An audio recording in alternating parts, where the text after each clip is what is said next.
बो आज रोसई कौन करी आज तो मो पुओ छुट्टी अच्छी ता मन पसंद रे 2-4 प्रकार आइटम करी आ डाली करी नहीं टिके डालमा कर दू। हौ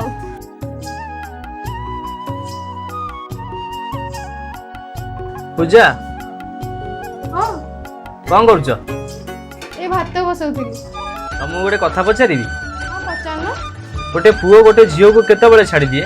तमे पागल हो ना कौन? गोटे पुओ केबे गोटे झील को छाड़ेनी बरं से झील ही बाध्य करे से पुओ को ताको छाड़िया पई। जेतेबेले गोटे पुओ झीर भल पाइबा पूर्ण हो जाए ना सेतेबेले से झीर भल पाइबा धीरे धीरे कमी जाए आउ सी सेतेबेले तो समय दबा बंद कर दिए किंतु से तुमको फील एमितिया करेबो जेमिति से तुमको बहुत भल पाए आउ सी तुमर फीलिंग्स और इमोशन को जमा भी बुझीबा को चेष्टा करिवनी आउ सी तुम सहित एमिति से पर्यंत करिवो जे पर्यंत तुम कष्ट पाई पाई ताको छाड़ी न देइछो किंतु लोक माने ए कथा को जमा भी बुझु नांती। गोटे पुओ झीर ब्रेकअप पर लोक माने सब बेले दोष पुओ को ही देइथांती किंतु असली दोष तो झील माने करिथांती आउ जोथे निराश हे कि पुओ माने निजर जीवन हारि दियंती। एबे बुझी पारल तो?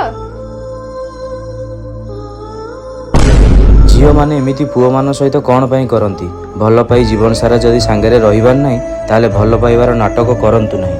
मु ठीक कहली ना भूल कहली कमेंट रे आपण मानकर मतामत जणांतु।